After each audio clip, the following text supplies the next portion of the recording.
So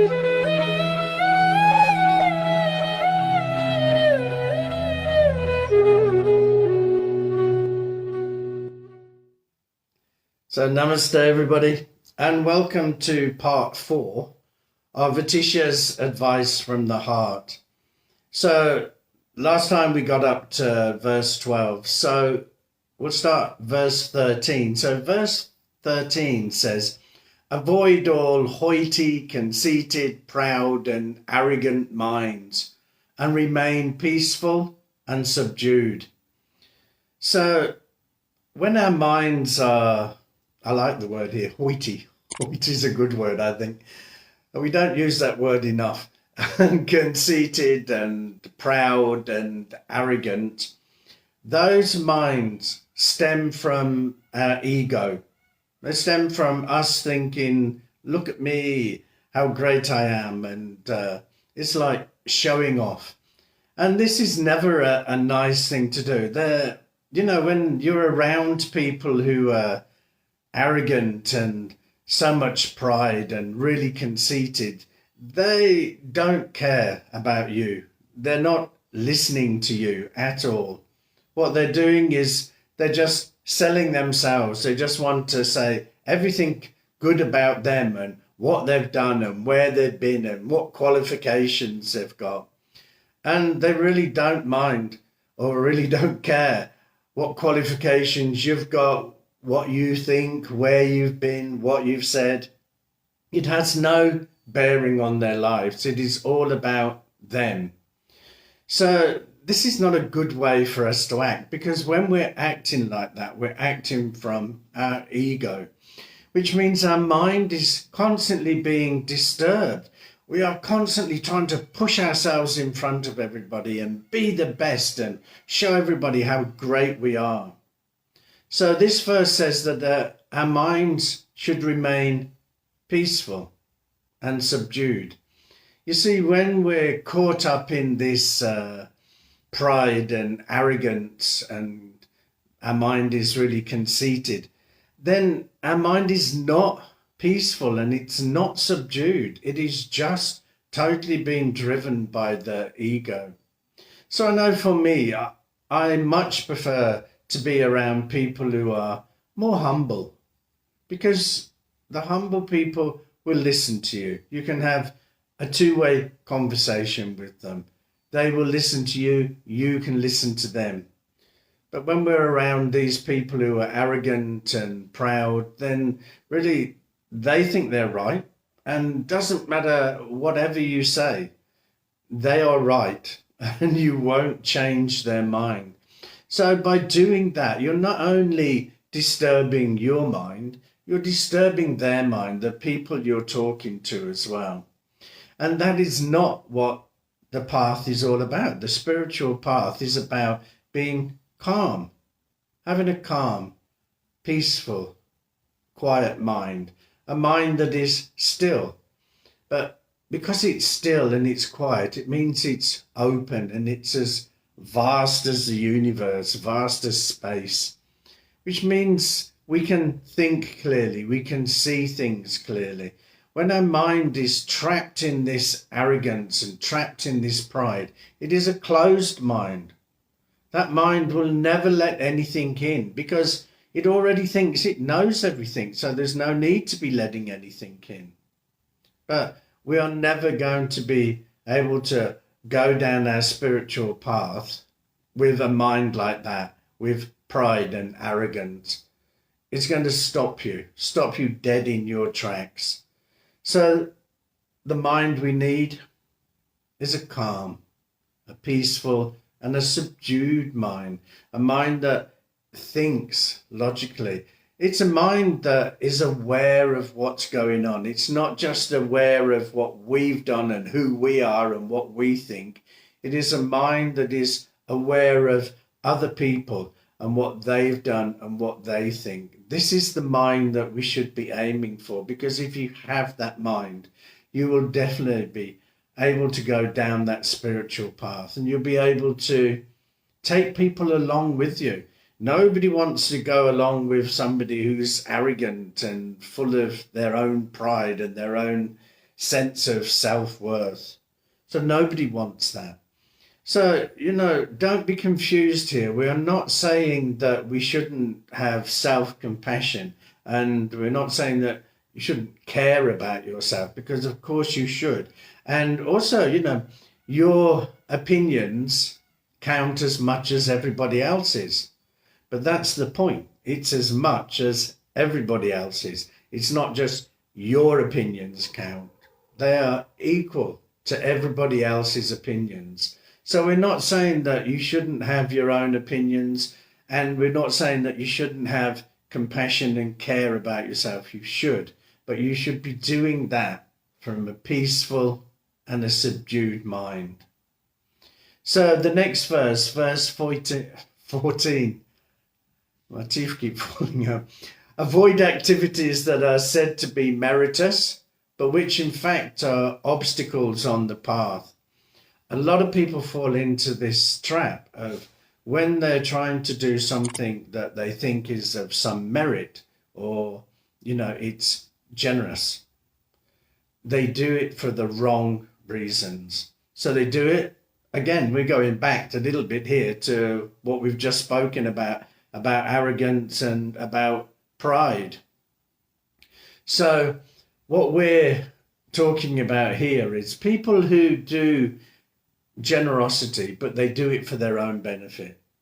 So it's like, people go and look, we've donated all this money, and they have a big check and they stand there handing this big check over. Look at me, I'm handing all that money over. It's great you're handing all that money over, but do it quietly. There's no need to make a big song and dance about it.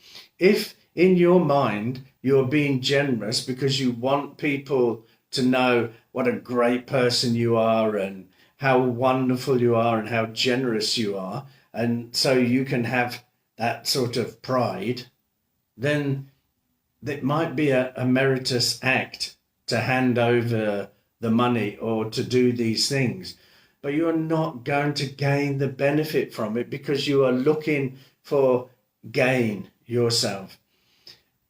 When we're being generous and when we're trying to do acts that are of some merit, then it has to be done in a selfless way, or as selfless a way as we can do. Of course, when you do something good, you feel good. And I'm not talking about that, because that is just a natural part of doing good.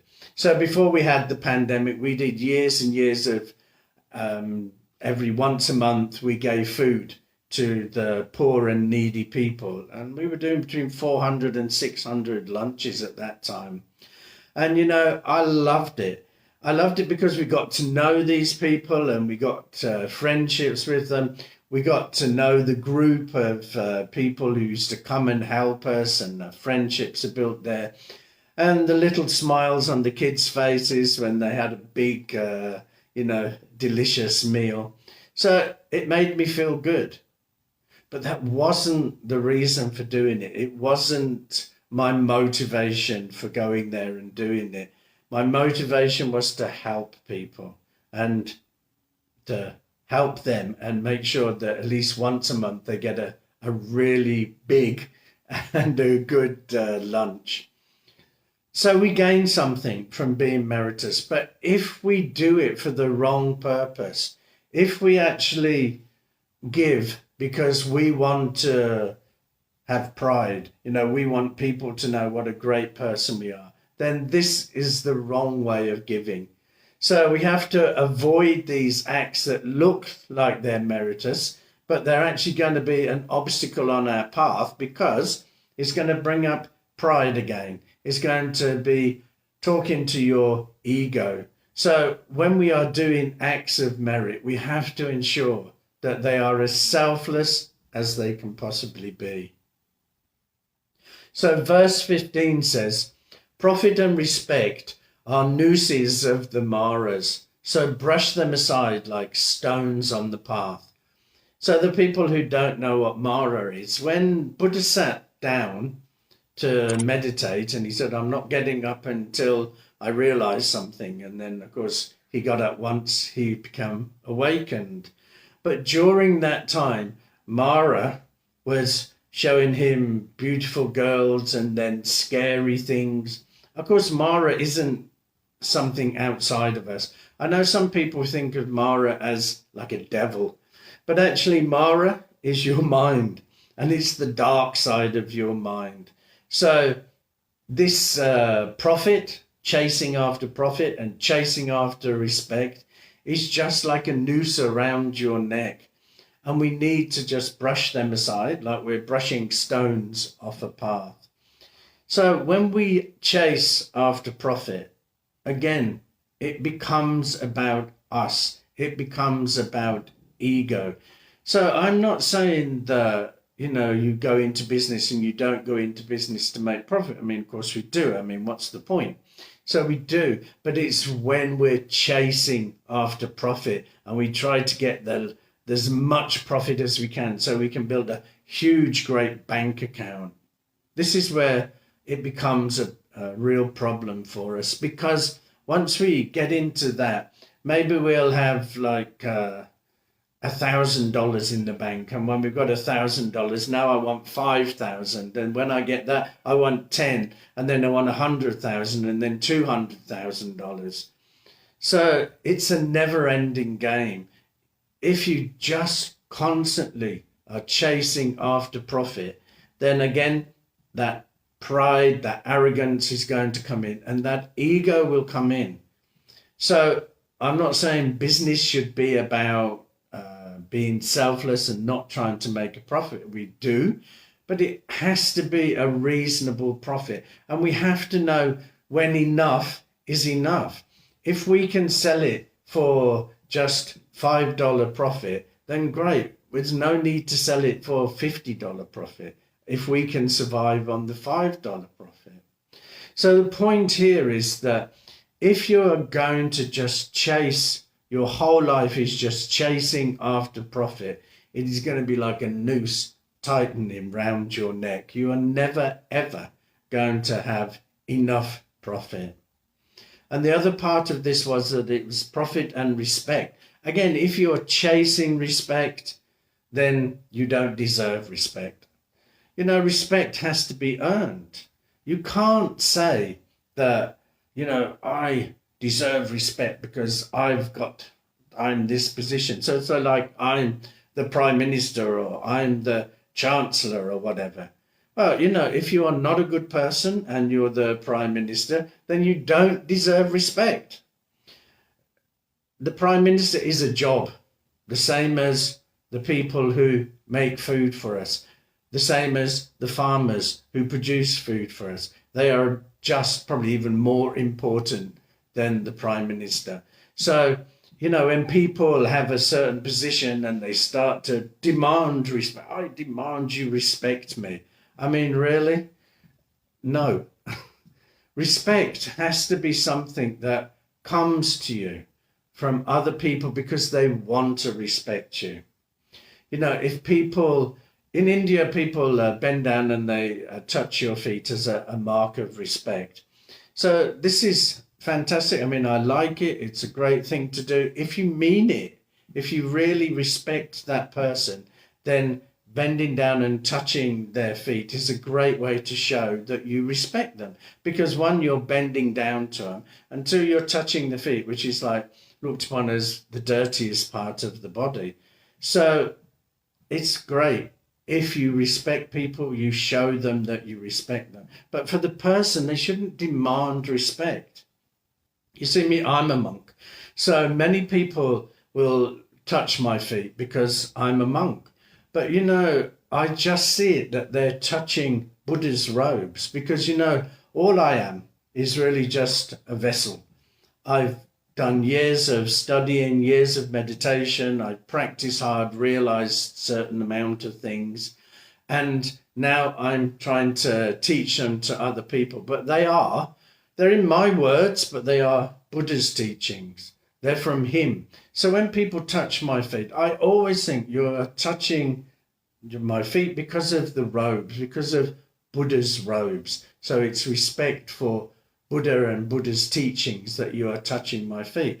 And then that way, I do keep my feet firmly on the ground because, it can get to a point where people think, oh, yeah, everybody respects me. I must be a great person, which is not a good way for us to think. So chasing after profit, just chasing after profit and chasing after respect are going to end up being nooses around your neck. They're going to suffocate you.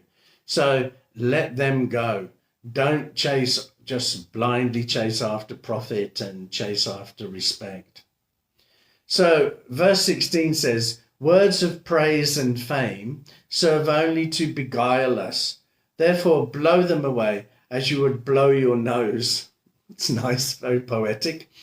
So again, we were talking about respect and we were talking about profit. Here, the same thing is praise and fame. So all of us, I have to say, all of us like to be praised and none of us like to be blamed. And even if we've done wrong, we don't like people to blame us for it. But praise and blame, profit and loss are just two sides of the same coin. They're two extremes. And in Buddhism, we talk about walking down the middle path of these types of extremes. So praise is on one side and blame is on the other. And we don't like blame, but we do like praise. But we need to be walking down the middle. If we keep pushing away blame and we keep getting attached to praise, then both of those are going to cause us dissatisfaction and discontentment in our life. So we have to make sure that we're not chasing after praise. Again, it's like respect. If people want to praise you, then say thank you and move on. Don't get all tangled up with that praise. Don't think, oh, yeah, wow, I must be a great person. Because then we've gone back to the first verse we were looking at here about being conceited and proud and arrogant. And all of that can come if we keep chasing after praise. And if we keep, believing that praise, it's okay that people want to praise you. It is wonderful and it's great to praise people if they are doing good. Why not? We should praise them. But if people are praising you, then just accept that praise, thank you, and move on. Don't gloat on it or dwell on it because it will just lead you in the wrong direction. And as for fame, we've got this reality TV nowadays where everybody wants to be famous. And being famous is no fun. Walking down the road and people recognize you is no fun. I mean, you do something wrong, everybody is there to see that you do something wrong. If nobody knows you when you do something wrong, then it's just forgotten. You're a nobody. So, people love to have this fame. But fame means that you've gone up here. And when you're up here, where can you go? Down. So, and that is what's happening with lots of these reality TV programs where they build people right up. And when they're up there, they just desert them and the people come back down to a nobody. But when you've had all that praise, you've had all that adulation and everything, and now nobody even bothers with you, it can be really difficult. So with praise and with fame, just be careful. If people praise you, accept it, it's great. Don't go chasing after fame. Be careful what you wish for. Because, all these famous people, they may be on lots of magazines or on the news, but, they don't have a life to lead. They can't just walk out in the street. Just imagine how awful that is, that you can't just, I'll just go out and walk the dog in the neighborhood, and you can't. So be careful about what you wish for where fame is concerned. And the final verse we're going to look at today, verse 17, is, since happiness, pleasure, and friends you gather in this life last only for a moment, don't become attached to them. So we've spoken about this before, about attachment. You see, attachment is one of the major causes of us suffering in this life. It's one of the major causes of our dissatisfaction, our disappointment, our unease with life. All of those things come about because we are so attached. Don't get attached to happiness, because happiness cannot last. It will not last. And when it goes, that is when you're going to be dissatisfied and unhappy. So when happiness is there, outside happiness, it's fleeting. So know that this happiness is fleeting, but it's here at the moment. And while it's here, I'm going to enjoy it. But I know it's not going to last, but I'm enjoying it at the moment. And when it does go, I was prepared for that because I wasn't attached to it. The more you get attached to happiness, the more that you're going to bring this dissatisfaction and discontentment onto yourself. If you wanted lasting happiness, then go inside, because that is where we're going to find lasting happiness. The same with pleasure. Now, you see, our minds love to be entertained now, and that's because we've built them that way. You know, when, I'm bored, and it's only been 1 minute, but because you've already looked through Instagram and Facebook, and you've got no messages on WhatsApp, and Twitter is boring, and you say, my life is boring. So you go chasing after pleasure. But again, that pleasure you keep chasing after is like a drug. Once you get a bit of pleasure, you want more. And when you get that, you want more and you want more. And it's a never-ending journey. You'll never come to the end of pleasure, which means your mind will never be subdued and silent and calm and peaceful, because you're forever chasing pleasure. So again, it's like with happiness. When pleasure is there, enjoy it. Know that it's not going to last, and just enjoy it, and don't keep trying to replicate it. And that's what we try to do. You know, we had such a great weekend. Let's do it all again next weekend. And it's never as good, because of course it isn't. I mean, it was a one-off. So keep it at that. Enjoy it and then move on. And the same with friends. Now, I have talked a lot about attachment to friends and family and loved ones. So I don't need to go in great detail here, but it's the same as everything else. Allow your friends to be your friends. Allow your friends to be who they are. Don't try to control them. Don't try to mold them. Just allow them to be them and enjoy them for who they are. You know, once we find people and we get ourselves tangled up with them and attached to them, then we want to control them. Then we want them to be like this and we want them to be like that. And we have great expectations. And when they don't live up to our expectations, and they probably didn't even know what our expectations were, but because they didn't live up to those expectations, again, we're back to suffering. We're back to being dissatisfied, unhappy and discontented. So with happiness and pleasure and friends, they are not going to last forever. So while they're here, enjoy them. But just know that they are going to go. Like everything else in this world, they are impermanent. So thank you so much for joining me in this session. I think I've gone on a little bit longer than I usually do. So I hope the session has been of some benefit to you. And please take some time to reflect on the points that I've made here, because it's no good just listening to me talk and then nodding, oh, yes, yes, yes. And then when the session is over, you just forget about it. Think about it, reflect on it, and just see, how does this fit into my life? How can I fit these things into my life? Do I need to make changes here? By doing that, then you're going to move along your spiritual path. So thank you for joining me in this session. I'll be back next week with some more verses from Atisha's advice from the heart. Until then, have a really safe week, and look forward to seeing you again next week. Namaste.